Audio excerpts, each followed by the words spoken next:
Aló, está.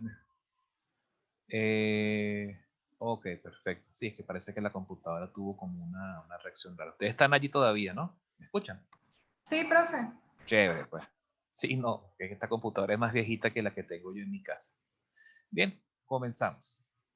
Vamos a ver rápidamente este enunciado. Probablemente si tienen sus parciales por ahí que andan regados de semestres anteriores, a lo mejor ya se habrán topado con este ejercicio. ¿Ok? Una fábrica produce dos tipos de artículos, A y B, ¿ok? Los cuales vienen en cajas de 3 unidades. Se sabe que el 5% de artículos tipo A es defectuoso y el 8% de artículos tipo B también es defectuoso. Un lote está constituido por 4 cajas de artículos tipo A y 60 cajas tipo B. El jefe de recepción escoge aleatoriamente del lote 2 de las cajas, ¿ok? Y después revisa uno a uno los 6 artículos que en ellas se encuentran. Si consigue a lo sumo un artículo defectuoso, acepta el lote. En caso contrario, lo rechaza. Se nos piden dos preguntas. Calcule la probabilidad de aceptar el lote. Calcule la probabilidad de rechazar el lote en el cuarto artículo revisado. Bien. Entonces, bueno, lo primero que uno hace es organizar la información. De aquí el enunciado hay muchos datos que están sueltos. Lo que uno hace primero que nada es organizarlos, ¿okay? Clasificarlos, para tener como un esquema más claro de qué es lo que nos están planteando. Nos dicen que hay 100 cajas, nos dicen que 40 de esas cajas son de artículos tipo A, el resto es artículos tipo B. Cada caja contiene 3 artículos, ¿verdad? O sea, bien sea cajas de tipo A o tipo B, todas las cajas contienen 3 artículos en sus contenidos. Bien, entonces por lo tanto uno puede sacar otras cuentas, como por ejemplo 3 por 40, 120, 3 por 60, 180, ¿verdad? Y luego nos dicen que los porcentajes de artículos defectuosos, ¿bien? Nos dicen 5%, 8% y por supuesto uno hace sus estimaciones. Cuando a una estimación te dé con parte decimal, bueno, uno toma simplemente la parte entera, ¿ok? En este caso, 14,4 artículos serían 14 artículos, pues, en esencia. Bien, esto, bueno, siempre es bueno tenerlo, hacer esta revisión previa, esta organización previa de los datos. Luego, entonces, pasamos a la siguiente parte. Tenemos que ahora pensar en esto, en cuáles son los experimentos aleatorios que se nos están planteando. Hay al menos dos. Un primer experimento aleatorio que consiste en de una muestra de 100 cajas, ¿okay? De las cuales sabemos que 40 son tipo A y 60 son tipo B, se extraen dos de forma aleatoria. ¿Eso qué significa? Que en esa extracción pueden aparecer cajas tipo A, las dos pueden ser A, una puede ser A y otra puede ser B, o de repente otra puede ser otra posibilidad es que las dos cajas sean de tipo B. Ahora bien, este muestreo habría que preguntarse después, este muestreo sería de tipo con reposición o sin reposición. Entonces, hay que pensar un poco sobre ello. Luego viene una revisión uno a uno. ¿Qué significa una revisión uno a uno? Significa que se van a revisar prácticamente todos. ¿Ok? Sin importar cuántos defectuosos aparezcan. Simplemente la idea es totalizar los tipos de artículos defectuosos y no defectuosos que están presentes en esas dos cajas que se extrajeron previamente, ¿verdad? Eso es la revisión uno a uno, es decir, es revisión exhaustiva. Bien, entonces allí ahí hay que ver cómo modelamos ese muestreo.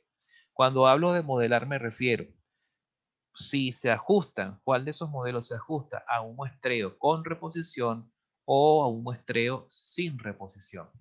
Pensemos un poquito en el primer caso. De 100 cajas extraigo 2. ¿Ok? Ese muestreo, les pregunto, ¿sería con reposición o sin reposición? ¿Qué opinan ustedes? Sin Sin reposición. reposición. A ver, díganme un poquito, déjame subir el volumen de la corneta. Repitan, por favor. Sin reposición. Sin reposición. Sin reposición, ¿verdad? ¿Por qué? Porque no se están devolviendo, se están solamente extrayendo. En ninguna parte del enunciado nos dice que las devuelven. Exactamente, o sea, es decir, toma una, luego toma, y la probabilidad de que tome la siguiente caja cambia o se mantiene igual. Cambia. Cambia. Cambia, ¿verdad? Porque cambia, ¿por qué? Porque cambia qué cosa? El espacio muestral, ¿correcto? para ese muestreo. Exactamente. Entonces, podemos concluir que ese muestreo, ¿ok? Era que yo lo había programado de esta forma. Las cosas que uno se inventa para dar clases a distancia. El primer muestreo aleatorio es entonces un muestreo sin reposición realizado en términos de cajas. Sigue un modelo de probabilidad hipergeométrica, ¿cierto? Entonces ya aquí ya sabemos qué fórmula tenemos que utilizar. Tenemos que utilizar la fórmula de probabilidad hipergeométricas que se basan en ¿qué? En combinatorias. ¿Ok? Entonces, bien. Luego, el segundo experimento aleatorio. ¿Ok? Ese segundo experimento aleatorio, ¿qué opinan? ¿Sería con reposición o sin reposición? Sin reposición. Con Sería reposición. con reposición. Ok. Fíjense No, sin reposición. por qué creen que sería con reposición. ¿Cómo justificarían eso? Porque se revisan solamente los artículos, no se están retirando de la caja como tal. O que se revisan todos de forma exhaustiva. Entonces la probabilidad de tomar uno o tomar otro no altera el espacio muestral, ¿correcto? Porque están todos allí, ¿cierto? Ok. Sí, Entonces, exacto. podemos concluir entonces que ese es un muestreo.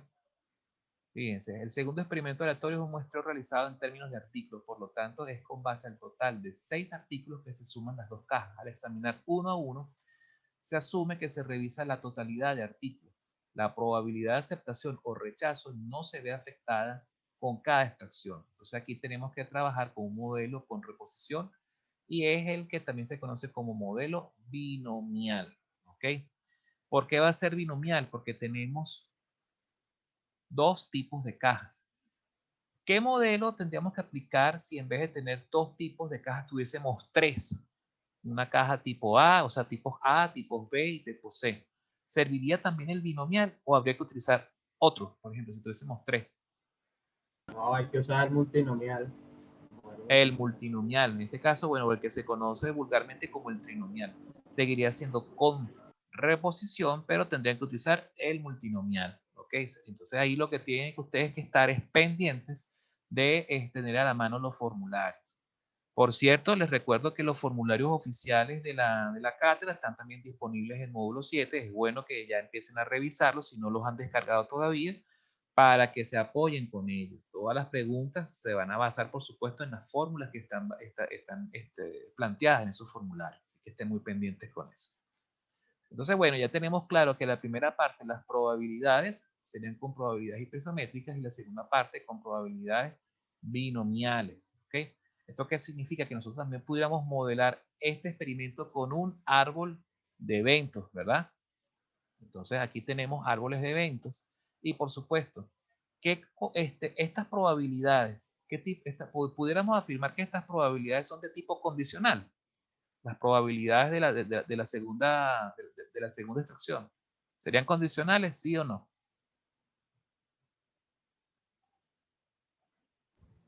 Sí, porque depende del primer experimento, ¿no?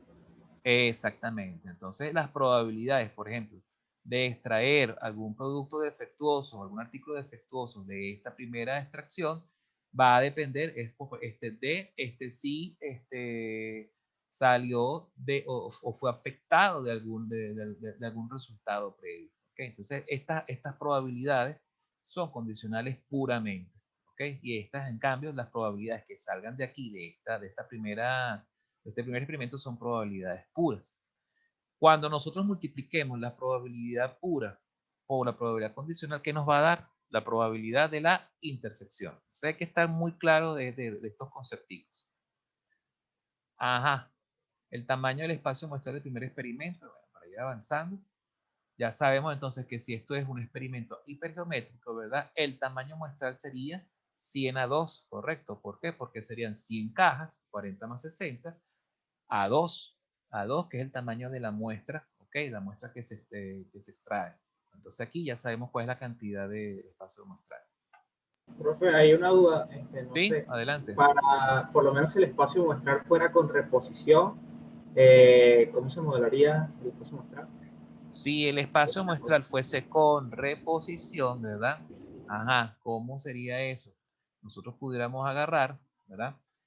Si nosotros podemos devolver las cajas, ¿ok? Si nosotros podemos devolver ¿cómo se llama esto? Sería 40 por 60, sería la multiplicación, principio multiplicativo, ¿ok? Porque sería 40 resultados de A por 60 resultados de B, ¿me explico? Entonces el producto cartesiano sería simplemente multiplicar el número de veces de A por el número de veces de B, ¿sí? Perfecto, profe, gracias. Vale, pues. Recuerden que estos principios multiplicativos para hacer los conteos rápidos, ¿de qué dependen? Dependen de que uno pueda, uno también puede modelarlos también con diagramas de árbol.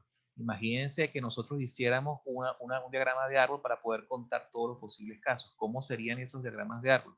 Sería una primera rama, por ejemplo, con 40 ramificaciones, una para cada cajita, para cada pelotica de A, y luego cada ramificación de A habría que abrir una ramificación, 60 ramificaciones por cada pelotica de B, ¿cierto? Y entonces, ¿eso qué sería? 40 por 60 nos daría entonces el espacio muestral si fuese con reposición. Obviamente, si fuese con reposición, el espacio muestral probablemente sea mucho más grande que el espacio muestral cuando es sin reposición. Pasamos entonces a la siguiente. Cada evento A sub i reúne los siguientes números de resultados. Ok, como ya sabemos que es un experimento hipergeométrico, ok, nosotros podemos agarrar y decir que estos serían los resultados por ejemplo, para cada evento A sub i. Ok, ahora, nosotros ya habíamos definido los eventos A sub i previamente. Sí, aquí está. Recordemos que tendríamos que nosotros definir un evento que sea lo más práctico posible, ok, que resuma en lo posible la mayor cantidad de eventos que podemos contemplar acá. Por ejemplo, podemos definir A con un subíndice en el cual el subíndice se refiera a el número de cajas de artículos tipo A. Podemos concentrarnos entonces en las cajas de tipo A. De manera que el evento A sub 0, ¿a qué se refiere? A que solo se extrajeron dos cajas de tipo B. Si el evento A sub 1, ¿a qué se va a referir? A que primero salió una caja A y después una caja B, o una caja B primero y después salió una caja A. Y el evento A sub 2 hace referencia a que las dos cajas extraídas fueron de tipo A. ¿Ok? Entonces, definido esto, nosotros podemos ahora definir de forma genérica la cantidad de resultados asociados a cada evento A sub i. Esa cantidad, por supuesto, ¿a qué se refiere? Se refiere a combinatorias. ¿Cuántas cajas, cuántos artículos o cuántas cajas tiene la muestra? La muestra de 100 cajas, como habíamos visto, tenía 40 artículos A.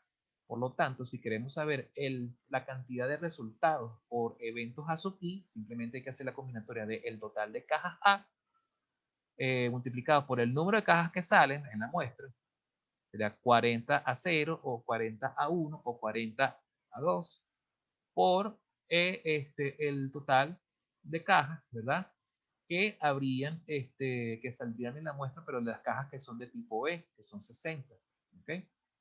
Y por supuesto, aquí sería la combinación 2 menos i. Por ejemplo, si salen 0 cajas de tipo A, ¿cuántas cajas de tipo B salen? Salen 2. Si sale una caja de tipo A, necesariamente tiene que salir otra caja de tipo B. Y si salen 2 cajas de tipo A, salen 0 cajas de tipo B. ¿Ok? Por supuesto, como ya sabemos el modelo hipergeométrico, todo se resume a esta ecuación de las probabilidades hipergeométricas. Entonces nosotros podemos generar, entonces, con estos tres eventos A sub 0, A sub 1, A sub 2, fíjense bien que estos tres eventos son que existe la probabilidad de que yo pueda intersectar A sub 0 con A sub 1. Esa probabilidad existe, por ejemplo, A sub 0 intersectado con A sub 1. No. Son particiones, ¿no? Porque son particiones, muy bien, están pilas con eso. Entonces significa, la única forma de que yo pueda montar estos diagramas de árbol es que cada probabilidad asociada sean ¿qué cosa? Particiones. No pueden haber resultados comunes entre A sub 0 y A sub 1 o entre A sub 0 y A sub 2. Eso estamos bastante claros. Y por lo tanto, las probabilidades de cada rama las sacamos entonces con esta fórmula. Para el segundo experimento aleatorio, entonces fíjense que tenemos que definir ahora eventos que son del tipo condicional, donde entonces vamos a definirlos de esta manera. Definimos A sub L dado A sub I y RL dado A sub I. ¿Qué significaría A sub L? Sería aceptar el lote. ¿Ok? Fíjense que también yo puedo utilizar, en vez de utilizar una sola letra mayúscula, puedo usar por lo menos, puedo usar hasta 2 letras mayúsculas para que de alguna forma yo pueda representar de forma un poco más cómoda o práctica los eventos que yo quiero estudiar, ¿ok? En el ejercicio. Entonces vamos a definir este par de eventos A sub L y R sub IRL. Aceptar lote, dado el evento que haya ocurrido acá, ¿ok? O rechazar el lote, dado el evento que haya ocurrido previamente. ¿Ok? Entonces, bueno, igualito, bueno, ya sabemos que estos I que están aquí son los mismos I que se refieren a los eventos puros de la primera etapa de la ramificación. Con esto, entonces, si ya sabemos que cómo son la primera etapa de la ramificación, la segunda etapa de ramificación vamos a tener entonces 2 ramificaciones, ¿ok? Por cada rama de la primera etapa. En la primera rama de la primera etapa, A sub 0, vamos a tener estas 2 ramas que se refieren a aceptar el lote o rechazar el lote. Y como tal, son también particiones. ¿Por qué? Porque las probabilidades asociadas o las condiciones, ¿ok? Para aceptar el lote, como nos explican acá, nos dicen, si consigue a lo sumo un artículo defectuoso. ¿Qué significa a lo sumo? ¿Ok? ¿Qué significa a lo sumo? ¿Quién me dice qué significa a lo sumo? Que el máximo de artículos defectuosos que puede conseguir tiene que ser 1 para que lo pueda aceptar. Ok. Si consigue 2, rechaza el lote, No, ¿cierto? lo rechaza. 2, 3, 4, 5, 6, etcétera, rechaza el lote automáticamente. Pero si consigue a lo sumo 1, todavía pasa. Muy bien. Volvemos entonces para acá. Entonces, eso significa que esta probabilidad, que por cierto es una probabilidad condicional, ¿verdad? Esta probabilidad condicional, ¿cómo la calcularíamos? A ver, ¿qué fórmula colocamos acá? Por lo menos para esta primera ramita.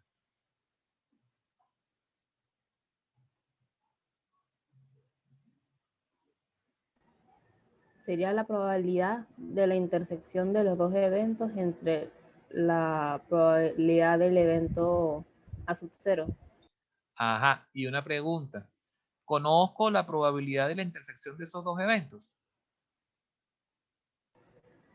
No. No. Entonces, ¿qué otra opción tengo?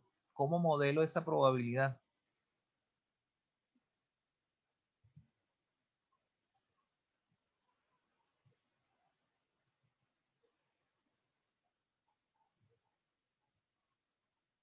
Recordemos aquí el muestreo.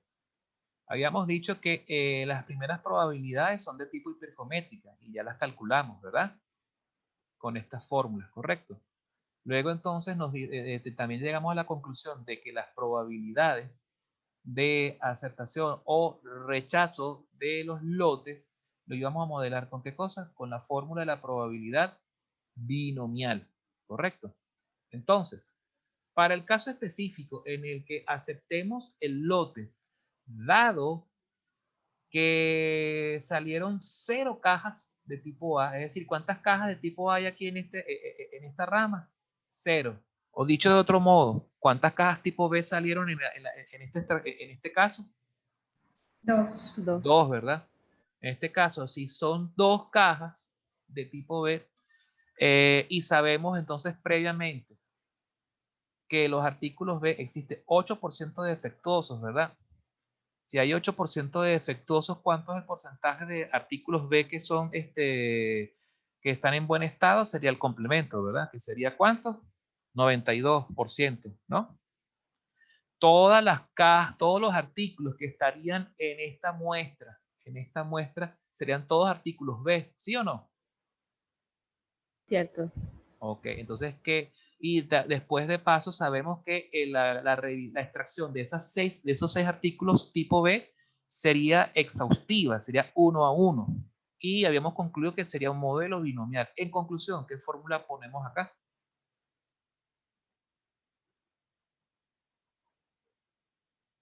Modelo binomial. Modelo binomial con base a las probabilidades de ¿qué? ¿Qué probabilidades? Sería en base a las probabilidades de de no veo, ¿de qué probabilidad? Ajá. Vamos a tenemos 6 artículos. Entre esas dos cajas van a haber 6 artículos B, solo artículos B.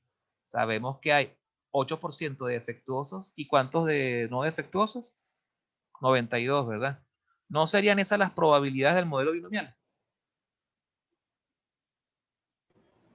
Sí. Veamos.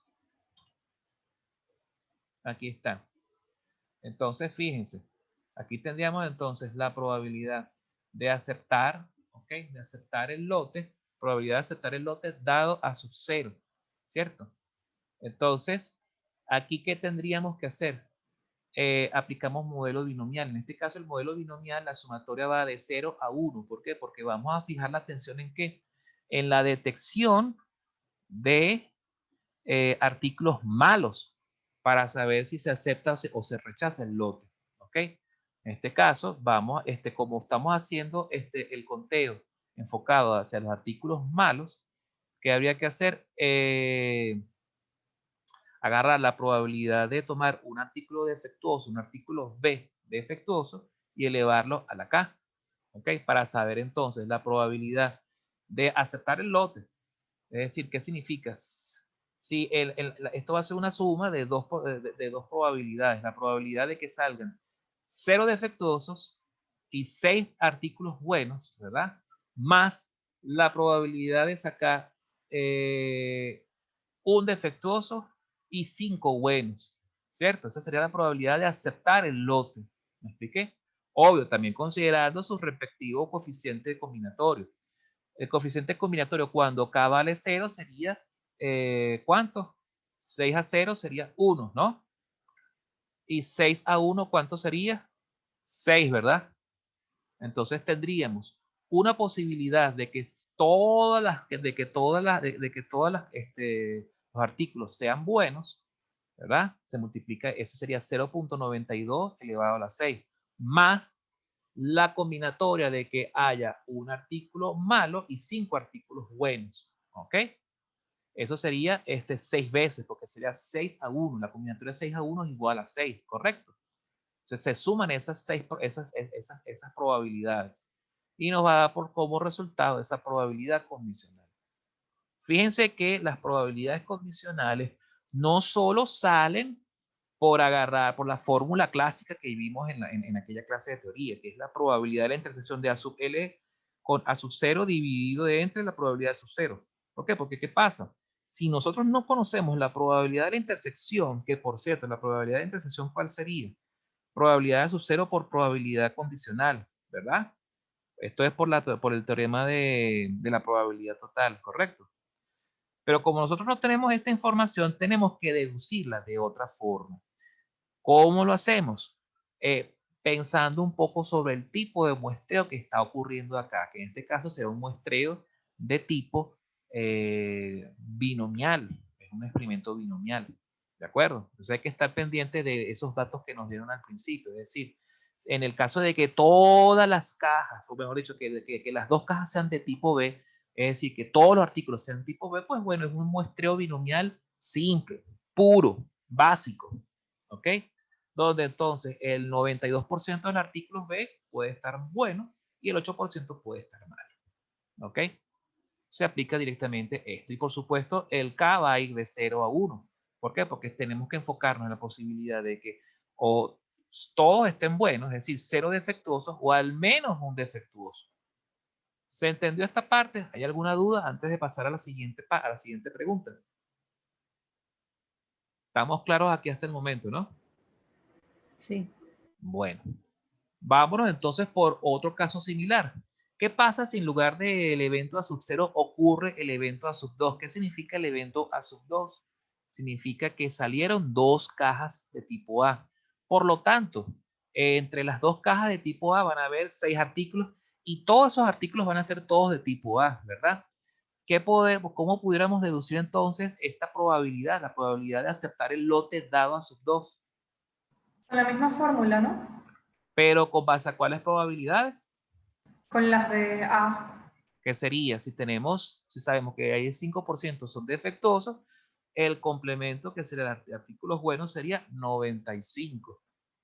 Entonces, sería esta probabilidad. Igual, el conteo de en K sería de 0 a 1. ¿Por qué? Porque nos estamos enfocando en la detección de que haya 0 defectuosos hasta un defectuoso.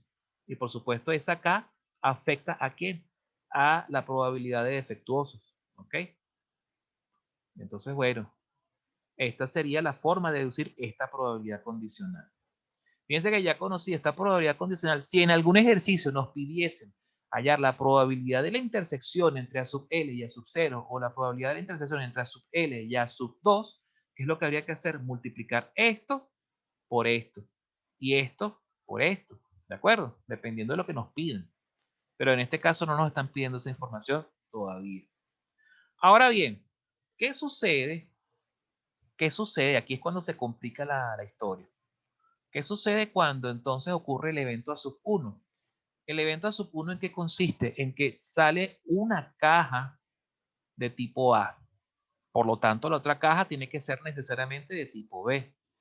Entonces también ocurre esto. Puede pasar que la primera caja sea de tipo A y la segunda sea de tipo B, o que la segunda caja o que la primera caja sea de tipo B y la primera caja sea de tipo A. ¿Okay? Puede pasar muchas cosas. Entonces aquí no se puede hacer un análisis a priori. ¿Por qué? Porque están mezcladas las probabilidades binomiales acá.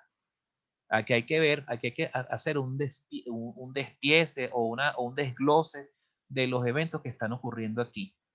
Vamos a la siguiente lámina. Primero tenemos que partir de esta premisa. Se acepta el lote si todos los artículos de ambas cajas no tienen defectos. ¿Ok?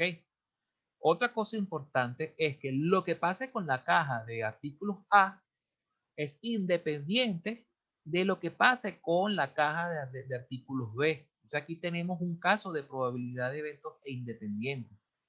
El evento se extrajo una caja A con el evento se extrajo una caja B, son eventos independientes por sí. Entonces, si nosotros queremos saber la probabilidad de que hayan artículos defectuosos, pueden haber artículos defectuosos acá o artículos defectuosos aquí. Fíjense que aquí en la pregunta no nos discrimina si el artículo defectuoso es un artículo defectuoso de tipo A o tipo B. Simplemente es un caso general. Puede ser A o puede ser B. Entonces, si volvemos para acá, el artículo defectuoso puede estar aquí. Aquí hay, por ejemplo, 3. Uno puede ser defectuoso. Si aquí hay uno defectuoso, pero aquí hay ninguno defectuoso, se puede aceptar el lote. Si todos los de A están buenos y todos los de B están buenos, se acepta el lote. Si todos los de A están buenos, pero hay un defectuoso en B, se acepta el lote. Todo lo demás implica un rechazo, conlleva un rechazo. Pero entonces, lo que pasa en A no depende en lo absoluto de lo que pasa en B. ¿Ok? Entonces, fíjense qué sucede. Si todos los artículos no tienen defectos, la probabilidad, ¿cómo se modelaría? Se modelaría como una probabilidad de eventos independientes y se modelaría como la intersección de A, donde todos están buenos, con B, donde todos están buenos. Fíjense que esta probabilidad que está aquí es una probabilidad binomial. La de 0, voy a separarlas. Esta probabilidad, la probabilidad de la caja A, es la probabilidad binomial de que las 3 pelotitas o de los 3 artículos de tipo A son buenos. Por eso es 0,95 elevado al cubo. ¿Lo ven? Multiplicado ¿por qué? Por la probabilidad de que las 3 cajitas o los 3 artículos dentro de la cajita B también estén buenos. Eso también es una probabilidad binomial. Pero como A y B son independientes, para poder contemplar el caso de que las dos cajas tengan artículos buenos, ¿verdad? Todos los artículos estén buenos tanto en A y B, hay que plantear la intersección de A con B. Sería la probabilidad de la intersección de A con B. Si A y B, todo lo que está contenido en ellas están buenas. Entonces, por eso se hace esta multiplicación. ¿Ok? Entonces, vamos ahora a contemplar el siguiente caso. El caso en el que todos los artículos de la caja A no tienen defectos. Si todos los artículos de la caja A no tienen defectos, ¿verdad? ¿Cuál sería la probabilidad? Sería 0,95 elevado al cubo. Y si nos dicen, y si planteamos que solo haya un artículo malo dentro de la caja de tipo B, esa probabilidad por ser binomial sería entonces 0,08 o 0,08 por 0,92 al cuadrado. Veamos. Y por supuesto con sus números combinatorios. ¿Este 3 de dónde sale? De la combinatoria 3 a 1, ¿cierto? Esta probabilidad es binomial, la de B. ¿Voy muy rápido o me siguen? ¿Se entiende hasta ahora? Sí. En total, ¿qué es lo que habría que hacer? Igual que en el caso anterior, la probabilidad de A, la probabilidad de que todos los artículos de la cajita A intersectado con, o sea, sean buenos, se intersecta con la probabilidad de que al menos de que un artículo esté malo y los demás estén buenos. Entonces habría que multiplicar esta probabilidad por esta probabilidad. ¿Por qué? Porque como les dije, lo que pase con A es independiente de lo que pase con B. ¿Ok? Entonces, bien, tenemos este otro caso. Por último, podemos partir del, ahora vamos a contemplar el caso de que todos los artículos contenidos en la caja B están buenos y un artículo en la caja A está malo. Entonces se hace un análisis parecido al anterior. ¿Ok? Sería entonces, en el caso de A, sería combinatoria de 3 a 1 por la probabilidad de que esté malo un artículo, que sería 0,05, por la probabilidad de que los dos artículos estén buenos, que sería 0,95 al cuadrado. Y esa probabilidad se multiplica por la probabilidad que los tres artículos aquí estén buenos, que sería 0,92 al cubo. ¿Lo ven? Y por lo tanto, multiplicamos todo eso porque entonces esta probabilidad aquí con esta probabilidad acá la multiplicamos porque son eventos independientes y tenemos que intersectar. ¿Por qué intersectamos? Porque tiene que ser verdadero ambos a la vez. ¿Ok? Recordemos que ese es el principio de la intersección. Los dos tienen que ocurrir al mismo tiempo.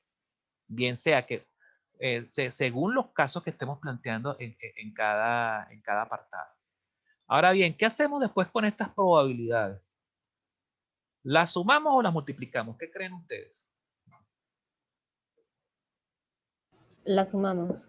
Hay que sumarlas, ¿verdad? ¿Por qué? Porque son probabilidades, es la unión de tres particiones, porque este evento que ocurre aquí no tiene resultados comunes ni con esto ni con esto.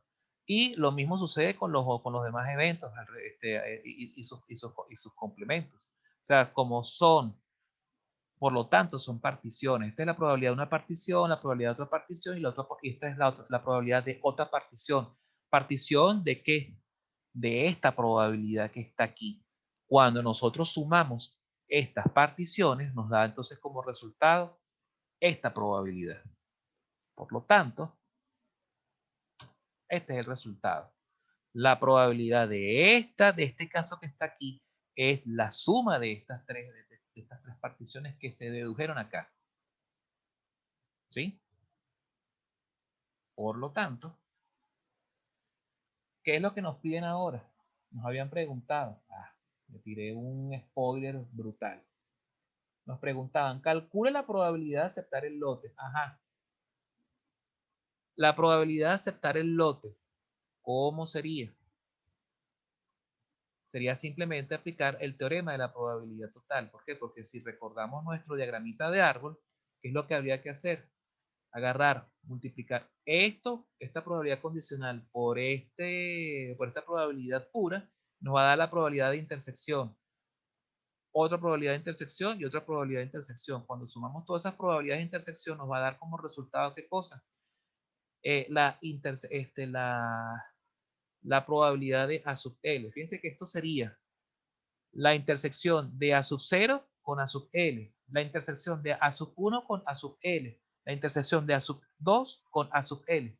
¿Qué evento tienen en común esas tres intersecciones? A sub L.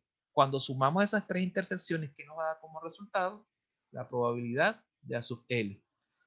Multiplicamos multiplicamos esta rama y esta rama, la sumamos y nos da como resultado esta probabilidad, que sería 0,94160. ¿Ok? Entonces, bueno, hasta ahora, ¿cómo vamos? Me quedan 2 minutos antes de pasar a la siguiente, ¿cómo se llama? La siguiente videoconferencia. ¿Se entendió hasta el momento el ejercicio, la explicación? ¿Fue muy rápido? ¿Hay alguna duda que aclarar hasta el momento? Bien, asumo que todo va en orden. Vamos a hacer algo. Vamos a pasarnos entonces a la siguiente videoconferencia, ¿ok? Estén pendientes del chat de WhatsApp, porque si me vuelve a cambiar el ID y la contraseña, yo lo voy a anunciar por el chat, ¿de acuerdo? Estén pendientes de eso. Por lo pronto, bueno, vamos entonces a salirnos y nos vemos en breve instante, ¿de acuerdo? Para continuar con la parte B del ejercicio, ¿de acuerdo? Bueno, nos vemos ahorita.